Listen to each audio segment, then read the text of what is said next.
మన ప్రభు అయిన యేసుక్రీస్తు పరిశుద్ధనామములో ఈ పాడ్కాస్ట్ ద్వారా వాక్యం ఉంటున్న ప్రతి వారికి ది ఫాదర్స్ ఫెలోషిప్ తరపున నా హృదయపూర్వకమైనటువంటి వందనాలు. కొరింథీయులకు రాసిన మొదటి పత్రిక 10వ అధ్యాయము 10వ వచనం. మీరు సనగకుడి, వారిలో కొందరు సనిగి సంహారకుని చేత నశించిరి. ఈ సంగతులు దృష్టాంతముగా వారికి సంభవించి యుగాంతమందున్న మనకు బుద్ధి కలుగుటకై వ్రాయబడెను. చదివిన వాక్య భాగంలో అనేకమైనటువంటి విషయాలు ఈ అధ్యాయంలో రాస్తూ ఒక చిన్న 3 అక్షరాల పదాన్ని రాసినట్టుగా మనం చూస్తూ ఉంటాం. అది సనుగు. చాలా విధాలైనటువంటి పాపాలు బైబిల్ గ్రంథంలో ఉన్నాయి. వ్యభిచారము, దొంగతనము, అబద్ధము, మోసము, లంచాలు, అన్యాయపు తీర్పులు, అవిధేయత, అక్రమము, దుర్బోధలు, ఇవన్నీ చాలా రకాలైనటువంటి దుర్మార్గతలు, పాపాలు ఉన్నప్పటికీ చాలా సులువుగా, సున్నితంగా ప్రతి వారిలో చొరబడేటువంటి పాపం ఒకటి ఉంది. అదే సనుగు. ప్రభు అందుకే నేటి దినాన్ని మనకి స్పష్టంగా సెలవిస్తున్నారు, మీరు సనగకుడి. ఒక విషయాన్ని మనం ధ్యానించినట్లయితే, ఇజ్రాయేలీలు ఐగుప్తు బానిసత్వంలో నుంచి, దాసత్వం నుంచి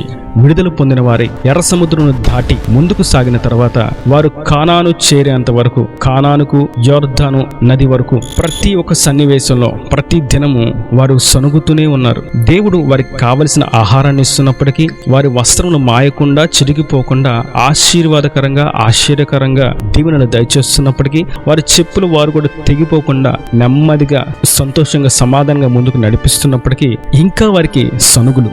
ఏమని సనుగు? మాకు ఆహారం లేదు, ఈ ఎడారిలో మమ్మల్ని చంపివేయడానికి తీసుకొచ్చావా మోషే అని సనుగు. మాకు దాహానికి నీరు లేవు, ఈ ఎడారిలో మాకు సమాధులు కట్టడానికి తీసుకొచ్చావా మోషే? ఐగుప్తులో మాకు సమాధులు లేవనుకున్నావా? అక్కడ చాలా స్థలం ఉంది, కానీ నీవైతే ఎడారిలో మమ్మల్ని గూర్చి ప్రలాపించే వారు కూడా లేకుండా, మాకు సమాధి కార్యక్రమం కూడా చేయడానికి అవకాశం లేకుండా ఇక్కడ తీసుకొచ్చి సమాధి చేద్దాం అనుకుంటున్నావా? మరణానికి అప్పగిద్దామని తీసుకొచ్చావా అని సనుగు. మాకు ఈరోజు మాంసాహారం తినాలనిపిస్తుంది, ఎప్పుడు ఆ మంచినీళ్ళు, ఎప్పుడు ఆ మన్నానైనా మాకు ప్రత్యేకమైనటువంటి ఆహారం, ప్రత్యేకమైనటువంటి విందు ఉండదా? మాకేమి శుభకార్యాలేమి జరగవా అని సనుగు, మరలా సనుగు. వారి యొక్క ప్రయాణం అంతట్లో మనం చూస్తూ ఉంటాం, మోషే మీద వారు తిరుగుబాటు చేస్తూ ఉన్నారు. అక్కడ రాయబడినటువంటి మాట మనం చూస్తాం, వీరు సనుగుకుంది, వీరు తిరుగుబాటు చేసింది మోషే మీద కాదు, సాక్షాత్తు దేవుని మీదే. ఏ మేఘము ద్వారా వారికి నెమ్మదిని, సమాధానాన్ని, నీడను అనుగ్రహిస్తూ ఆయన సన్నిధిని తోడుగా ఉంచి క్షేమంగా నడిపిస్తూ ఉన్నాడో, ఏ శత్రువు దరికి చేరకుండా జయం అనుగ్రహించి వీరికి సత్తువను, బలమును, ధైర్యమును కలిగేసి నడిపిస్తున్నాడో, ఏ దేవుడు దాసత్వం నుంచి విడిపించి స్వతంత్ర రాజ్యానికి, స్వతంత్ర దేశానికి, పాలు తేనెలు ప్రవహించే కనాను దేశానికి నడిపిస్తున్నాడో, ఆ ప్రభువునటువంటి యెహోవా మీదే వీరు సనుక్కుంటున్నారు. వీరు అనుకుంటున్నారు, మోషే మీద తిరుగుబాటు చేస్తున్నాం, మేము మోషే మేము సనుక్కుంటున్నాం, మోషే మా వంటి స్వభావం కలిగిన వాడే, మోషే మాలాంటి మనిషే, మోషే కూడా మాలాగే తింటున్నాడు, మోషే కూడా మాలాగే బలహీనత వస్తుంది, మోషే కూడా మాలాగా ప్రార్థన చేస్తాడు, మేము కూడా మోషేలాగా ప్రార్థన చేస్తామని, మోషే మాకంటే గొప్ప కాదు అనేటువంటి ఉద్దేశంతో మోషే మీద సనుక్కుంటూ ఉన్నారు. వారు సనుగుకుంది, వారు తిరుగుబాటు చేసింది మోషే మీద కాదు, వారి తిరుగుబాటు కేవలం యెహోవా మీదే. అందుకే ఆ సనుగుబాటును బట్టి సంహరింపబడిన వారు అనేకులు. వారి ప్రయాణం అంతా, వారి కలిగినటువంటి దుర్దశ అంతా కేవలం వారి సనుగును బట్టే వచ్చింది. మంచినీళ్ళకి సనిగి, ఆహారానికి సనిగి, మరియు మాంసాహారానికి సనిగి,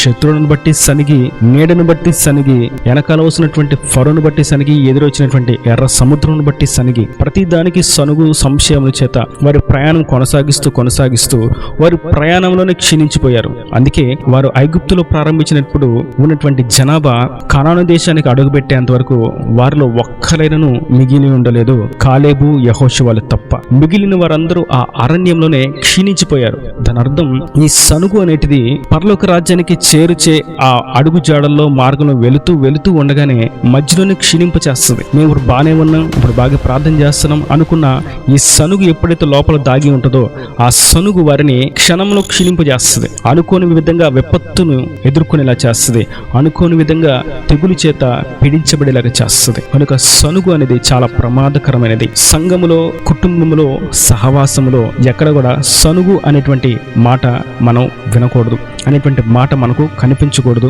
మనకు తెలియకూడదు. సంఘమంతా ఒక శరీరం, మనమందరం ఒక శరీరం, ఒక ఆత్మనే పొందుకున్నాం, ఒక రకమైనటువంటి బాప్తిసాన్ని పొందుకున్నాం. మన కొరకు చిందించబడింది యేసుక్రీస్తు యొక్క రక్తము, ఆయన ఒక్కడే. మనందరి విశ్వాసము ఒకటే, మనందరం కలిసి ఉండేటువంటి పరలోక రాజ్యము ఒకటే అన్నప్పుడు సనుగు మనకెందుకు?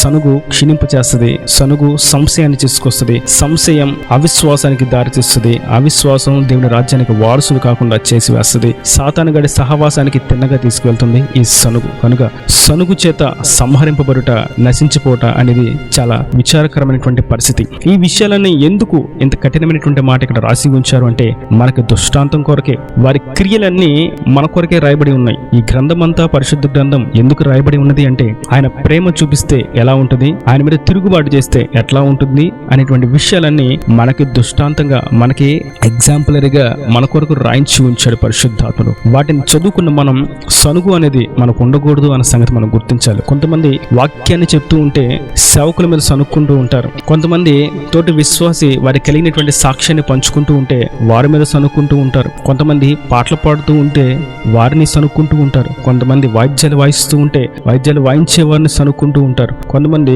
సువార్త చేయడానికి బయటకు అడుగు పెడితే వారి మీద సనుక్కుంటూ ఉంటారు. కొంతమంది కుటుంబాలు చూస్తూ ఉంటే భర్త మీద భార్య సనుక్కుంటూ ఉంటుంది, భార్య మీద భర్త సనుక్కుంటూ ఉంటారు, పిల్లల మీద తల్లిదండ్రులు సనుక్కుంటూ ఉంటారు, తల్లిదండ్రుల మీద పిల్లలు సనుక్కుంటూ ఉంటారు.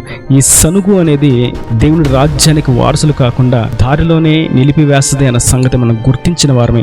నేడు ఈ వాక్యం వింటే మీతో ప్రభు సెలవిస్తున్నాడు, మనం ఆ సనుగు అనేటువంటి చీకటి క్రియను, సాతాను యొక్క ఆయుధాన్ని మనం విడిచిపెట్టాలి. ఇప్పుడే దాన్ని మనం పాతి పెట్టాలి. ఒకవేళ దాన్ని నేడు మనం పాతి పెట్టకపోతే అది ఒకరోజు మనలను పాతిపెట్టే స్థితికి తీసుకెళ్తుంది, దేవుని రాజ్యానికి వారసులు కాకుండా చేస్తుంది. కనుక ఈ వాక్యం విన్నటువంటి మీతో ప్రభు స్పష్టంగా సెలవిస్తున్నారు, సనుగును విడిచిపెట్టుడి. మన పితరులు, లక్షలాది జనులు కేవలం సనుగు చేతే ఆ వాగ్దాన ఫలమును పొందుకోలేక వాగ్దాన దేశానికి అడుగు పెట్టలేకపోయారు అంటే ఎంత ఆశ్చర్యము. వారి ప్రయాణం అంతా మనం చూస్తూ ఉంటే ఆ 42 ఆగినటువంటి స్థానాలు, ప్రాంతాలు మనం చూసినట్టయితే ప్రతి చోట వారు ఏదో ఒక సనుగునే ప్రవర్తిస్తూ ఉన్నారు, దేవుని కనపరుస్తూ ఉన్నారు. దేవుడు రోషం కలిగినటువంటి ప్రభు, నేను మీ కొరకు ఎంత చేశాను. అందుకే మోషేతో అంటాడు ప్రభు, ఒక్కసారి మోషే నువ్వు ప్రక్కకుండు, వీరందరినీ ఇప్పుడే సంహరించి నీకు క్రొత్త జనాభాని, క్రొత్త సంతతిని ఇస్తాను అని మోషేతో అంటున్నారు. ఆయన రోషాన్ని ఎంత వీరు రేపకపోతే, ఆయన ఉగ్రతను ఎంత వారు పైకి రేవనెత్తిలాగా చేయకపోతే ఆయన అంత కోపగిస్తారు. ఆయనను దేవుడు వారి మీద క్షమాపణ, వాత్సల్యత చూపిస్తూ వారికి జీవనము, ఆయుష్ను, జీవితాన్ని కొనసాగింపజేస్తూ నడిపిస్తున్నారు. అయినా సరే ఈరోజు క్షమాపణ పొందుకొని మరలా రేపు సనుగు, రేపు క్షమాపణ పొందుకొని ఎల్లుండి మరలా సనుగు, ఇలా దినమును వెంబడి దినము క్షమాపణ పొందుకోవడం, మధ్యలో మోషే ప్రార్థన చేయడం, సేవకులు ప్రార్థన చేయడం, వీరికి క్షమాపణ రావడం, మరలా కొంచెం అడుగు వేయగానే మరలా సనుగు. మీరు అనుకుంటారు మేము భక్తులు ఉన్నాం, ఈరోజు ఆరోగ్యంగా ఉన్నాం, ఈరోజు మేము బతికే ఉన్నాం, ఈరోజు మేము ఇంకా దేవుని కృపను అనుభవిస్తున్నాం, దేవుడు మాకు దర్శనాన్ని ఇచ్చాడు, ఇటువైపు వెళ్ళమన్నాడు, అటువైపు వెళ్ళమన్నాడు, అటు నడిపించాడు, మాతో ఇది చెప్పాడు, మమ్మల్ని ఎలా చేస్తాడు, శత్రువుని అణిచివేస్తున్నాడు, చూసావు ఎంతమంది రాజులు వచ్చారు, అందరూ ఓడిపోయారు, దేవుడు మాకే తోడుగా ఉన్నారు అని భ్రమలో ఉంటారు. కానీ వీరు సనుగు లోపల ఉండే సనుగు సంశయాలు తీసుకొస్తుంది, సమస్యలను తీసుకొస్తుంది అన్న సంగతి మర్చిపోయి ఆ సనుగును విడిచిపెట్టిన వారిగా ఉన్నారు. దేవుడు సహించి ఉగ్రతను వారి మీద చూపించారు. అందుచేత ఆ అరణ్య యాత్రలో సనుగు చేత సంహరింపబడిన వారు అనేకులు. కనుక సనుగు అనేటువంటి మాట క్రైస్తవ జీవితంలో లేక దాన్ని ప్రక్కన పెడదాం. సనుగుకునేటువంటి పరిస్థితి వచ్చినప్పుడు, మీకు శ్రమ వచ్చినా, బాధ వచ్చినా దేవుని సన్నిధిలో మోకరించి కృతజ్ఞతాపూర్వకంగా మీ విన్నపములు ఆయనకు తెలియచేయండి. మీ సనుగులు, మీ సమస్యములు అన్ని ఆయన పాదాల చెంత పెట్టండి. మీరు సనుగుకొండ చేత, మీరు చింతించుట చేత ఏం చేయగలరు? మీరు ఏదీ చేయలేరు. కనుక మీకు వచ్చినటువంటి నష్టాన్ని బట్టి, ఇబ్బందిని బట్టి, దుఃఖాన్ని బట్టి, నిట్టూర్పును బట్టి ప్రభు పాదాల చెంతకు చేరండి. ఆయన మీ సనుగులు, సంశయములన్నీ బాపి మీకు నెమ్మదిని, సంతోష సమాధానం కలుగ చేస్తాడు. అప్పుడు మీరు ఈ ఆత్మీయ యాత్రలో ముందుకు నెమ్మదిగా, సమాధానంగా సాగిపోగలరు. కానీ ఈ విషయాన్ని గ్రహించేవారు కొందరే. ఆత్మీయ యాత్రలో వచ్చేటువంటి కష్టాలు, నిట్టూర్పు, శోధనలు, శ్రమలు, బాధలు, ఇబ్బందులు, ఇక్కట్ల నుంచి మనం విడిపించబడి సనుగులు ఏమాత్రం మనలో నుండి బయటకు రానివ్వక మనం సంశయం లేని వారముగా విశ్వాసంతో, నిరీక్షణతో ముందుకు సాగిపోవాలి, సంపూర్ణతకు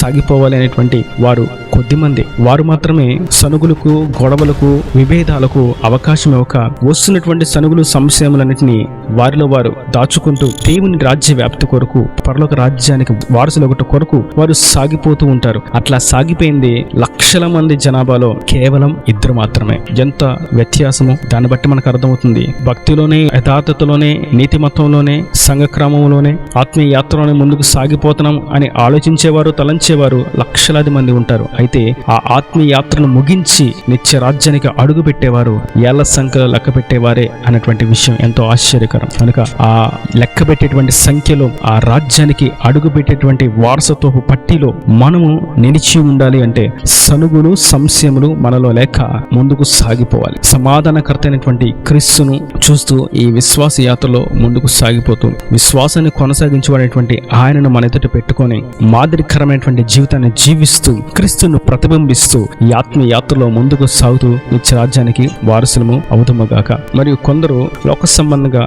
సనుక్కుంటూ ఉంటారు. ఏ విధంగా? ఎదుటి వ్యక్తి ఏదన్నా వస్తువును కొనుక్కుంటే ఆ వస్తువును బట్టి వీరికి సనుగు, అటువంటి వస్తువు నువ్వు కొనలేదు అనేటువంటి సనుగు, భార్య గాని భర్త గాని, లేదా అటువంటి పని వారు చేస్తారు, నీవు చేయలేకపోయావు, నువ్వు చేయలేవు అనేటువంటి సనుగు, లేదా ఆ ఇంటిలో బిడ్డలు బాగా చదివారు, మంచి మార్క్స్ తెచ్చుకున్నారు, నీవు తెచ్చుకోలేకపోయావు అని అదొక సనుగు. ఇలా ప్రతిదీ సనుగు చేత దేవునికి ఆయాసకరంగా తీర్చిదిద్దబడుతూ ఉన్నారు అనేకులు. అందుకే ప్రభు సనుగు అనేటువంటి విషయాన్ని మన ఎదుట పెట్టాడు. చాలా చిన్నగా కనిపించినప్పటికీ ఇది ఘోర పాపం. దేవుని రాజ్యానికి వారసులు కాకుండా నిలిపివేసేటువంటి అడ్డురాయి. కనుక సనుగును సంశయను పక్కన పెడదాం, క్రీస్తు కొరకు సాగిపోదాం. సనుగుతున్న వారిని సంశయాల నుంచి తప్పించినట్లుగా, అగ్ని నుండి లాగినట్లుగా దేవుని వాక్యపు వెలుగుని వాళ్ళకు తెలియపరిచి, వెలుగును వారికి కనపరిచి దేవుని రాజ్యానికి వారసుల మగుతము గాక. ఈయన దేవుని మాటలు ప్రతి మన హృదయంలో నీరుకట్టి ఫలింపు చేయను గాక. ఆమెన్. God bless you. తలల మంచి కన్నుల మూసిటి మీ కొరకు చిన్న ప్రార్థన. ప్రేమ స్వరూపి కరుణ కటాక్షంగా తండ్రి నా ప్రభువా, ఈ వాక్యాన్ని ప్రతి మీ కృపతో జ్ఞాపకం చేసుకోండి తండ్రి. సనుగునేటువంటి పాపము చేత లక్షలాది జనులు అరణ్య యాత్రలో వారు క్షీణించిపోయారని మీరు ఎంతో స్పష్టంగా తెలియజేశారు. ఈ సనుగు అనేది మాలో ఉండకూడదని ఈ వాక్యం ద్వారా మీరు ఎంతో తేటగా తెలియపరిచారు. నీకు స్తోత్రం తండ్రి. వాక్యాన్ని ప్రతి బిడ్డ మీరు జ్ఞాపకం చేసుకున్నట్టు విధంగా సనుగులు సంశయములు లేక సంపూర్ణతకు సాగిపోయేవారుగా ప్రతి ఒక్క బిడ్డను ఆశీర్వదించండి. ప్రతి అవసరం అక్కరిని మహిమలో తీర్చింది సన్నది సాక్షిగా వారు నిలబెట్టి నిత్య రాజ్యానికి వారసులుగా హక్కుదారులుగా చేయమని యేసు పరిశుద్ధ నామమున ప్రార్థించి వేడుకుంటున్నాను తండ్రి. ఆమేన్. ఆమేన్.